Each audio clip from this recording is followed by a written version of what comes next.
नमस्कार दोस्तों, English by जय कुमार यादव यूट्यूब चैनल पे आप सभी का बहुत बहुत स्वागत। आप सभी लोग कैसे हैं? आई होप कि आप सभी अच्छे होंगे और बढ़िया से पढ़ाई भी कर रहे होंगे, है ना। पढ़ाई करते हैं ना, तो पढ़ाई तो करना ही है। आगे जो है CGL और MTS का एग्जाम आने वाला है, तो उसको देखते हुए यहाँ पे हम क्या डिस्कस कर रहे हैं जी, 30 डेज 30 मैराथन। समझिए, 30 डेज 30 मैराथन के अंदर आगे CGL का एग्जाम हो, MTS का एग्जाम हो, सीधे आप आज देख लीजिए ये 30 डेज 30 मैराथन के अंदर, है ना, जो भी वोकैबुलरी हम डिस्कस करेंगे सीधे एग्जाम में छपेगा। अगर नहीं छपेगा तो आज आप देख लीजिए, और जब एग्जाम हो जाएगा तो आपको हम स्क्रीनशॉट के माध्यम से दिखा देंगे। A to Z वोकैबुलरी फंसने वाला है, बिकॉज SSC का पैटर्न हम जानते हैं, है ना। SSC पहले से पैटर्न इसका था कि प्रीवियस ईयर, और अभी एडिक्विटी भी आया है तो बहुत बड़ा चेंज नहीं किया है। 90% अभी प्रीवियस ईयर से ही आता है, बिलीव कीजिए हम पे, है ना। यानी कि स्टूडेंट सबसे पूछे भी हैं तो अभी भी 90% जो है प्रीवियस ईयर से ही क्वेश्चन आता है। तो ये नहीं कि गुरुजी क्या मतलब सब कुछ ही चेंज हो गया, कुछ चेंज नहीं हुआ है, बस कुछ सवाल जो है वो उटपटांग पूछा गया है, वो रीजनिंग के अंदर हो गया है, समझ गए। अंग्रेजी का भी वही से वही पैटर्न है। और अभी जो फिर 13 का एग्जाम हुआ था, बच्चा बोला कि सर इसमें कुछ PQRS ज्यादा आ गया, तो उसको भी लेकर के आएंगे, आप लोग निश्चिंत रहें। तो अभी जो है ये 30 डेज 30 मैराथन का ये वोकैबुलरी का 11वां सीरीज होगा। यानी कि इससे पहले अगर आप 10 लेक्चर नहीं देखे हैं तो उसको भी देख लीजिएगा। हालांकि वोकैबुलरी एक ऐसा पोर्शन है जिसको आप कहीं से भी देख सकते हैं। और एक चीज और, अगर आप चाहते हैं हमसे ऑफलाइन पढ़ना तो ऑफलाइन के लिए आप हमसे जुड़ सकते हैं RK ट्रेनिंग सेंटर पंडोल। कहाँ जी? RK ट्रेनिंग सेंटर, है ना, पंडोल में आप हमसे जुड़ सकते हैं ऑफलाइन के लिए। यहाँ पे बेसिक से एडवांस लेवल तक हम पढ़ाते हैं। चाहे आपको स्पोकन इंग्लिश करना है, 11th 12th के लिए अंग्रेजी पढ़नी है, या आपको कोई कम्पिटिटिव एग्जाम की तैयारी करना है, तो यहाँ पे हम A to Z यानी कि A to Z सॉल्यूशन बोलेंगे। अंग्रेजी का सभी कोर्स यहाँ पे अवेलेबल है और हम खुद पढ़ाते हैं, समझ गए जी। तो चलिए अब बिना टाइम वेस्ट किए आज ही क्लास को हम स्टार्ट करेंगे। आपको एक चीज बता दें, अगर आप चाहते हैं इसका PDF भी, तो PDF के लिए क्या करना है, इंग्लिश बाय जय कुमार यादव नाम का एक टेलीग्राम चैनल है, वहां पे जाके ज्वाइन हो जाएंगे तो आपको इसका PDF भी मिल जाएगा। है तो चलें अब क्लास को स्टार्ट करें। तो चलिए, तो ये आज की क्लास का पहला वर्ड है, देखिए जरा, ये जो है आज की क्लास का पहला वर्ड है बाबू। यहाँ पे देखिए, यहाँ पे क्या डिस्कस करेंगे। सबसे पहली बात, यहाँ पे एक वर्ड होगा, उसका जो सेम मीनिंग इसे बोलते हैं सिनोनिम्स हो जाएगा, उसका जस्ट अपोजिट मीनिंग एंटोनिम्स हो जाएगा। और यहाँ पे एक सेंटेंस है जहां से आपका रीडिंग स्किल बढ़िया होने वाला है, समझ गए जी। तो चलिए स्टार्ट करते हैं। अच्छा, पहला मीनिंग क्या है जी? ऑडेसियस का मतलब होता है जो व्यक्ति साहसिक होता है, जो व्यक्ति निर्भीक होता है, जो किसी भी परिस्थिति में नहीं डरता है, उसे क्या बोलते हैं? साहसी, है ना, निर्भीक पर्सन। तो आप निर्भीक और साहसी पर्सन को देखते होंगे, वो किसी भी सिचुएशन में डरता नहीं, है ना। जस्ट इसका अपोजिट क्या हो जाएगा? डरपोक पर्सन। अरे जो बिल्ली भी देख लिया और डर गया, और गुरुजी बिल्ली है, हम कैसे जाएंगे वहां, तो समझते हैं। तो चलिए, तो यहाँ पे ऑडेसियस मीन्स व्हाट बोलेंगे? साहसी, निर्भीक। इसकी सेम मीनिंग की बात करेंगे तो बोलते हैं बोल्ड। क्या बोलते हैं? बोले गुरुजी वो बोल्ड है, उसकी बात ही मत कीजिए, वो साहसिक पर्सन है, निर्भीक पर्सन है। अगर रात 12 बजे भी शमशान घाट से बोलेंगे ना घूम के आने की, तो वो बंदा आ जाएगा। उसे क्या बोलते हैं? बोल्ड बोलते हैं। उसे क्या बोलते हैं? ऑडेसियस बोलते हैं, समझ गए जी। चलिए अगला है डेयरिंग पर्सन। तो डेयरिंग पर्सन भी क्या होता है? जो वही सेम साहसिक होता है, समझ गए। यहाँ पे कॉरेजियस, इसका मतलब क्या होता है जी? साहसिक होता है। तो बाबू ये अगर इसका पार्ट ऑफ स्पीच की बात किया जाए तो बोलेंगे ये बिल्कुल एडजेक्टिव की तरह काम करेगा, विगत किसी नाउन के लिए आएगा। हालांकि आगे हम दिखाएंगे आपको, इसका जो सेंटेंस है वहां पे आपको क्लियर हो जाएगा, समझ गए। तो ये सभी इंपोर्टेंट वोकैबुलरी है, साथ में सभी को याद कर लीजिए। है ऑडेसियस, साहसिक, निर्भीक, बोल्ड हो गया, है ना, फियरलेस हो गया, डियरिंग हो गया, कोरेजियस हो गया। बाबू ये सब वो वर्ड है जो SSC में पूछा गया है। इसकी जस्ट अपोजिट मीनिंग की बात करेंगे तो बोलते जो डरपोक होता है, टिमिड। टिमिड मतलब क्या होता है जी? डरपोक, है ना, जो फियरफुल होता है, जो हमेशा डरता है, जो फियरफुल होगा, है ना जी, कॉशस होगा और हेजिटेंट होगा। क्या होगा जी? हेजिटेंट होगा। तो ये समझ गए, इस सब का मतलब क्या होता है? डरपोक। इस सब का हिंदी क्या हो जाएगा जी? इस सब का हिंदी क्या होगा? इस सब का हिंदी आप मान लीजिए यहाँ पे क्या होगा रोजी, यहाँ पे सब का हिंदी डरपोक हो जाएगा। कोई दिक्कत? कोई दिक्कत नहीं। यहाँ देखिए सेंटेंस इस पे बना दिया है। उसका जो ऑडेसियस प्लान है, देखो यहाँ प्लान क्या हो जाएगा? प्लान यहाँ पे बाबू नाउन हो जाएगा। अच्छा, प्लान कैसा है? तो जो निर्भीक साहसिक प्लान है, तो तो जो नाउन में डिटेल्स करेगा वो बाबू क्या बनेगा, एडजेक्टिव बनेगा, है। और हिज किसका प्लान है, तो उसका ही प्लान है। ये भी नाउन में डिटेल्स करा तो ये भी क्या बनेगा जी, एडजेक्टिव ही बनेगा, है। उसका जो ऑडेसियस प्लान है, उसका जो निर्भीक प्लान है, वो सरप्राइज एवरीवन, वो प्रत्येक आदमी को क्या करता है जी, वो उसको चौंका दिया। सरप्राइज का मतलब चौंकाना होता है। और ये V2 है तो पास्ट की बात करेगा, है ना जी। यहाँ पे 1 इसको अगर स्प्लिट करेंगे तो नाउन है और ये एवरी यहाँ पे एडजेक्टिव हो जाएगा, है ना जी। तो उसका जो साहसिक योजना है, साहसिक प्लान है या उसका निर्भीक प्लान जो है वो सभी को सरप्राइज कर दिया, है ना। यानी कि ये सिंपल पास्ट का सेंटेंस है, समझ गए जी। तो यहाँ पे आपने क्या सीख लिया जी, ऑडेसियस, साहसिक, निर्भीक। सेम मीनिंग की बात करेंगे, बोल्ड हो जाएगा, फियरलेस, डेयरिंग, कोरेजियस, है ना। एंटोनिम्स की बात करेंगे, टिमिड, फियरफुल, कॉशियस, हेजिटेंट, है ना, हेजिटेंट, है। यहाँ पे सेंटेंस आप देख लीजिए। चलिए अब अगले स्लाइड पे चलते हैं। इसको देखिए, अब इसको देखिए जी, इसको देखिए। यहाँ बोलेंगे अगला मीनिंग क्या है जी, ऑस्पिशियस। अच्छा, ऑस्पिशियस का मतलब क्या होता है बाबू, ऑस्पिशियस का मतलब होता है जो शुभ, जो सौभाग्यशाली, जो सौभाग्यशाली जिसको बोलते हैं कि शुभ, शुभ नहीं बोलते हैं, अरे ये शुभ शुभ बात है, क्या बात है जी, अरे ये जो है शुभ शुभ बात है, तो क्या बोलेंगे जी, ऑस्पिशियस। अच्छा, सेम मीनिंग की बात करेंगे बाबू, उसे बोलते हैं फेवरेबल, है ना, फेवरेबल। क्या बोलते हैं, फेवरेबल है, जो बिल्कुल क्या है जी, बोलेंगे बिल्कुल, जैसे कि एक पॉजिटिव मीनिंग यहाँ पे हमको दिख रहा है ना जी। यहाँ देखिए, जो भाग्यशाली ही बोल सकते हैं कि जो फेवरेबल है वो क्या है जी, वो बोलेंगे गुरु जी भाग्यशाली है, तो इसका यहाँ पे हिंदी भाग्यशाली ही बोल सकते हैं। यहाँ पे फॉर्चुनेट का मतलब भाग्यशाली होता है ना। यहाँ पे प्रोमिसिंग, यानी कि ये सब जो है पॉजिटिव मीनिंग कन्वे करता है। फॉर्चुनेट हो गया, प्रोमिसिंग हो गया, प्रोपिशियस, है ना। यहाँ पे क्या है जी, प्रोपिशियस। ये सब सेम मीनिंग हो जाएगा, सबका मतलब होता है पॉजिटिव सेंस, शुभ या सौभाग्यशाली, शुभ या सौभाग्यशाली। इसकी जस्ट अपोजिट मीनिंग की बात करेंगे बाबू, तो क्या बोलते हैं, इनऑस्पिशियस। आपको बताए थे ये ऑस्पिशियस है, किसी भी वर्ड में इन लगा दीजिए, ए लगा दीजिए और डिस लगा दीजिए, वो उसके मीनिंग को नेगेटिव कर देगा, समझ गए जी, बताए थे। तो यहाँ पे इनऑस्पिशियस का मतलब होता है जी जो क्या, शुभ का जस्ट अपोजिट हो जाएगा, उसे बोलेंगे जी इसका मीनिंग हो जाएगा अशुभ। क्या हो जाएगा, इसको हम बोलेंगे अशुभ, है ना जी। यहाँ देखिए, जो अनलक्की है, जो मतलब जिसके फेवर में भाग नहीं रहता है, ऑमनियस मतलब वो घिनौना यानी घृणित टाइप का होता है, ये भी नेगेटिव मीनिंग कन्वे करता है। ऑमनियस का मतलब होता है जो अशुभ होता है, ऑमनियस मतलब अशुभ, है ना। अभी जस्ट बताए थे फेवरेबल, तो फेवरेबल का मतलब होता है जो सौभाग्यशाली हो, और यहाँ पे अन लगा दिए तो नेगेटिव हो जाएगा, अनफेवरेबल, है ना जी। तो ये याद रखिएगा, किसी भी वर्ड से पहले अन लग जाए, ए लग जाए, इन लग जाए और DIS डिस लग जाए तो इसका मतलब वो मीनिंग को निगेटिव कर देगा। क्या कर देगा जी, निगेटिव। क्या कर देगा, निगेटिव। जो उसका मीनिंग होगा एग्जैक्ट, उसका जस्ट अपोजिट मीनिंग हो जाएगा, समझे जी। चलिए, तो जरा हम जल्दी से, है ना, आपको वोकैबुलरी सिखाने का प्रयास करेंगे, बिकॉज कम समय में आप ज्यादा वर्ड यहाँ पे सीखेंगे। यहाँ देखिए, सेंटेंस की बात करेंगे, द वेडिंग, है ना, ceremony was held on an auspicious day. अगर यहाँ पे ऑस्पिशियस की पार्ट ऑफ स्पीच की बात करेंगे तो ये बाबू एडजेक्टिव की तरह काम कर रहा है। बोलेंगे ऐसा कैसे, तो देखो यहाँ पे डे बाबू क्या हो जाएगा, नाउन है। अच्छा, डे एकदम शुद्ध है, जो नाउन में डिटेल्स करेगा वो बाबू क्या बनेगा, एडजेक्टिव बनेगा, है। एन यहाँ पे क्या आएगा, तो आर्टिकल आएगा। आर्टिकल भी एडजेक्टिव का ही एक पार्ट होता है, आप सभी को पता होगा। तो यहाँ पे देखिए जी, जो वेडिंग सेरेमनी है, उसको मतलब हेल्ड किया गया था, बोले एक शुभ दिन में, है ना, यानी कि विवाह समारोह एक शुभ दिन पर आयोजित किया गया था। यानी कि ये बाबू सिंपल पास्ट टेंस का पैसिव वॉइस है, बिकॉज यहाँ पे इसका जो डूअर है, जो इसको इस सेरेमनी को हेल्ड किया, वो सर यहाँ पे दिया ही नहीं है ना। इस सेंटेंस में डूअर है ही नहीं, बोलेंगे तो डूअर यहाँ पे हिडन सेंस है, समझ गए जी। ये पैसिव वॉइस का सेंस आ रहा है, तो कोई दिक्कत, चलिए कोई दिक्कत नहीं, आगे चल रहे। यहाँ पे हमने क्या सीखा जी, यहाँ पे हमने सीखा ऑस्पिशियस मतलब शुभ होता है, सौभाग्यशाली होता है, फेवरेबल, है ना, प्रोपिशियस, फॉर्चुनेट और प्रोमिसिंग, ये सब पॉजिटिव मीनिंग कन्वे करता है। सबका मतलब होता है शुभ होता है, सबका मतलब होता है सौभाग्यशाली होता है, समझ गए जी। इसकी जस्ट अपोजिट मीनिंग की बात करेंगे बाबू, तो इनऑस्पिशियस होता है, अनलकी होता है, ऑमनियस होता है, अशुभ है, अनफेवरेबल होता है। ये सब उसका नेगेटिव मीनिंग हो जाएगा, यानी कि अशुभ जिसको कहते हैं, अनलकी जिसके मतलब फेवर में भाग नहीं होता है, ऑमनियस है ना, अनफेवरेबल। तो यहाँ पे आपने देखिए स्लाइड को, तो आपने स्लाइड को देख लिया। चलिए अब चलते हैं अगले स्लाइड पे। तो ये आज की क्लास का तीसरा स्लाइड है ना। जरा इसको देखिए, जरा इसको देखिए। अब यहाँ पे क्या है जी, यहाँ पे है बेलीगेरेंट।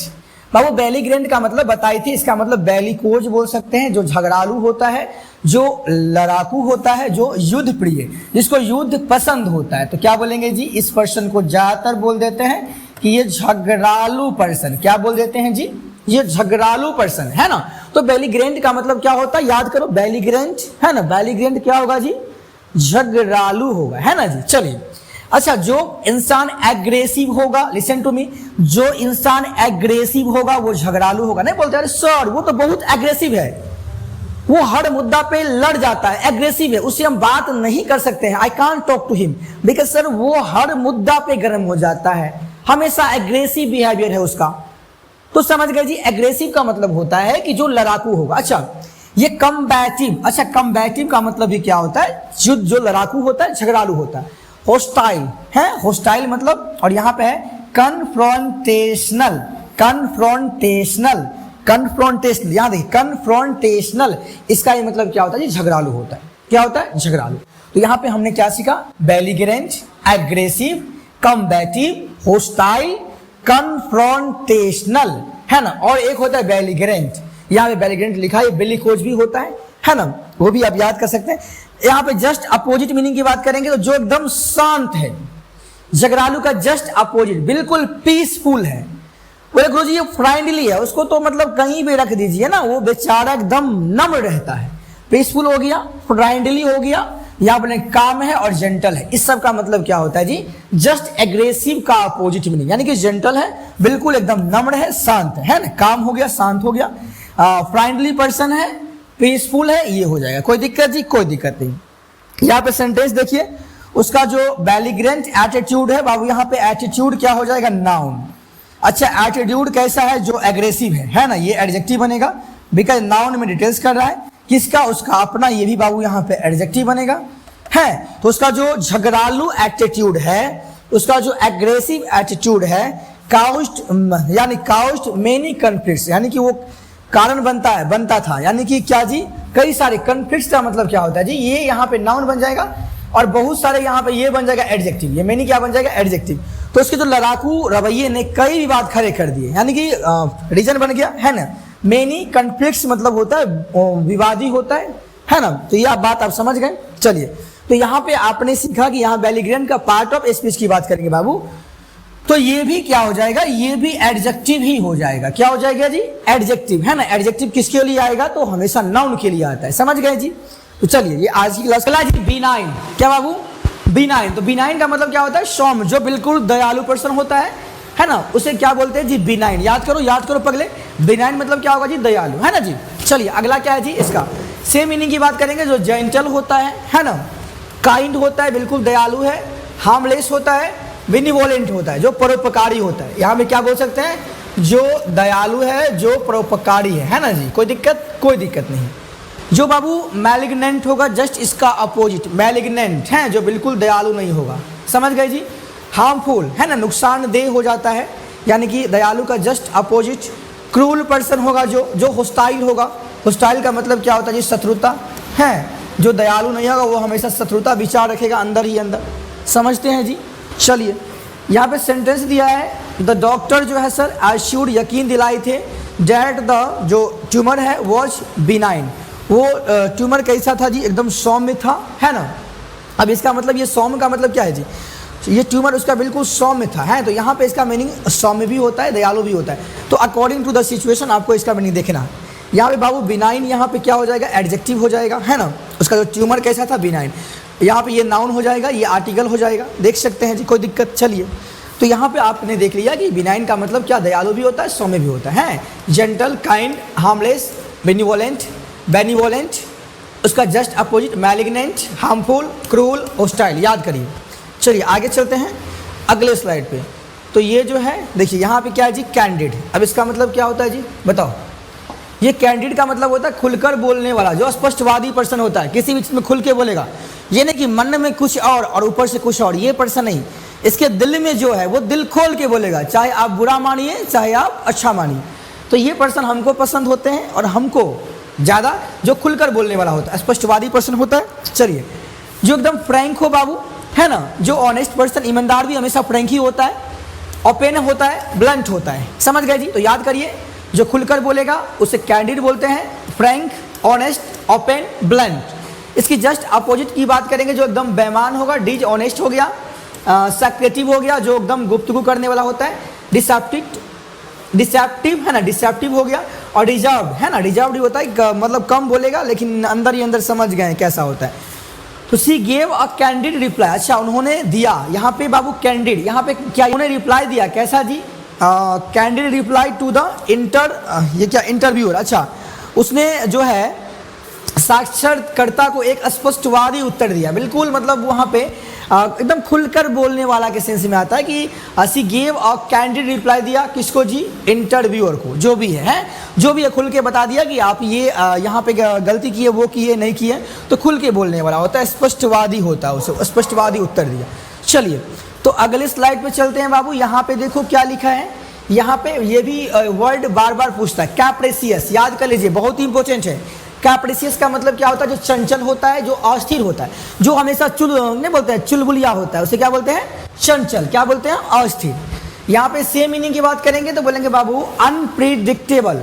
अनप्रिडिक्टेबल का मतलब होता है जो चंचल होता है, फिकल मतलब जो चंचल है, सनकी जो होता है विमसिकल है, यहाँ पे इम्पल्सिव, तो यहाँ पे इसका सेम मीनिंग हो जाएगा, क्या जी, अनप्रिडिक्टेबल, फिकल, विमसिकल, इम्पल्सिव। याद कर लीजिए, कैप्रिसियस का ये सेम मीनिंग है। जस्ट अपोजिट मीनिंग की बात करेंगे, जो स्थिर है, स्टडी हो गया, कंसिस्टेंट जो है, जो एकदम स्थिर है ना जी, जो रियलाइबल है ना, जो प्रिडिक्टेबल है, जो प्रिडिक्टेबल है, इसका मतलब क्या होता है जी, जो बिल्कुल अस्थिर के सेंस में आता है उसका। तो उसका जो कैप्रिसियस नेचर है, यहाँ पे नेचर क्या हो जाएगा जी, नाउन। अच्छा यहाँ पे ये बनेगा कैप्रिसियस एडजेक्टिव, यही बनेगा एडजेक्टिव। तो उसका जो चंचल स्वभाव है, makes him difficult to trust, है ना, टू ट्रस्ट, यानी कि उस पर विश्वास आप नहीं जता सकते हैं, ऐसा हो, उसका चंचल स्वभाव उसे भरोसेमंद नहीं बनाता। समझ गए जी। चलिए तो यहाँ पे कैप्रिसियस सनकी है ना, चंचल और स्थिर, unpredictable, fickle, whimsical, impulsive, same meaning. Just opposite की बात करेंगे तो स्टडी है ना, कंसिस्टेंट, रिलायबल, रिलायबल हो गया, रिलायबल हो गया, प्रिडिक्टेबल है ना जी।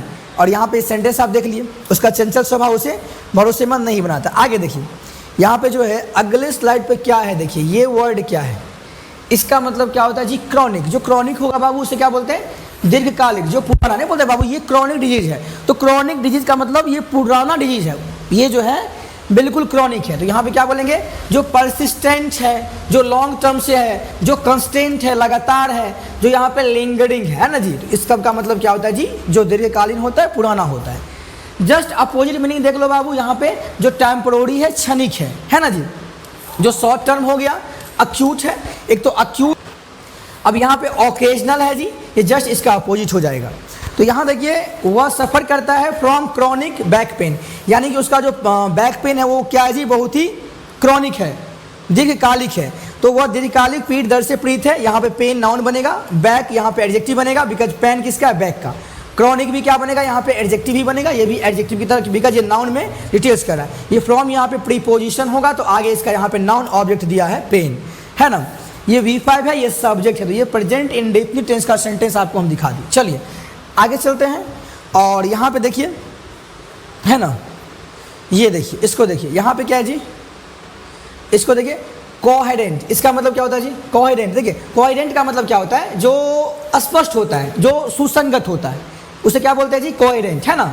जो लॉजिकल होगा, बिल्कुल कंसिस्टेंट होगा, बिल्कुल क्लियर है, बिल्कुल रेशनल है। रेशनल, क्लियर, कंसिस्टेंट, लॉजिकल, सबका मतलब क्या होता है, स्पष्ट। क्या होता है जी, बिल्कुल स्पष्ट है, लॉजिकल बात है बाबू, स्पष्ट बात है। कंसिस्टेंट हो गया, क्लियर हो गया, रेशनल हो गया। जस्ट अपोजिट मीनिंग की बात करेंगे तो इलॉजिकल हो गया, कंफ्यूज हो गया। यहाँ पे देखो डिसजॉइंटेड है ना, डिसजॉइंटेड ये हो जाएगा। यहाँ पे क्या है जी, इनकोहेरेंट हो जाएगा। कोई दिक्कत जी, कोई दिक्कत। तो यहाँ पे आप देख लिए। अब यहाँ पे जो सेंटेंस दिया है जी, हिज आर्गूमेंट्स, उसका जो सर आर्गूमेंट्स था, वर कोहेरेंट एंड है ना परसुएसिव। इसका मतलब जो उसने तर्क, उसका जो तर्क था, सुसंगत और प्रभावशाली थे, यानी कि बाबू सुसंगत और प्रभावशाली थे। कोई दिक्कत जी। तो चलिए यहाँ तक आपने देख लिया। चलिए अब ये जो होगा, आई थिंक आज की क्लास का सेकेंड लास्ट हो सकता है। चलिए देख सकते हैं इसका मतलब क्या होता है। यहाँ क्या है जी, देखिए कंप्लेसेंट, कंप्लेसेंट का मतलब होता है जो आत्मसंतुष्ट होता है, जो बेपरवाह होता है, बिल्कुल आत्मसंतुष्ट हो जाएगा। सेल्फ सेटिस्फाइड जिसको बोलते हैं, सेम मीनिंग में क्या होगा, सेल्फ सेटिस्फाइड हो गया, स्मग हो गया, अनकंसर्न्ड हो गया और यहाँ पे कंटेंट हो गया। ये सब इसका सेम मीनिंग हो गया। जस्ट अपोजिट मीनिंग की बात करेंगे तो जो क्या है बाबू, कंसर्न्ड है ना। डिससेटिस्फाइड हमेशा रहेगा बाबू, है ना।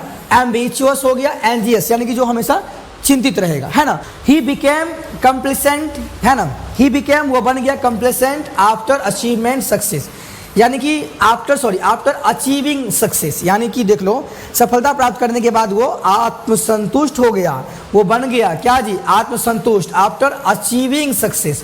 तो ये बात समझते हैं कि सफलता मिलने के बाद बहुत सारे आदमी बदल जाते हैं, ऐसा उचित नहीं है, ऐसा नहीं करना चाहिए। समझ गए जी। चलिए अब आगे जो है, ये जो है देखिए आज की क्लास का ये लास्ट वर्ड होगा, इसको देख लो। यहाँ पे क्या है जी, कंपैशनेट। कंपैशनेट का मतलब होता है दयालु, जो दयालु है, जो सहानुभूति रखने वाला होता है, एकदम सहानुभूति रखने वाला होगा।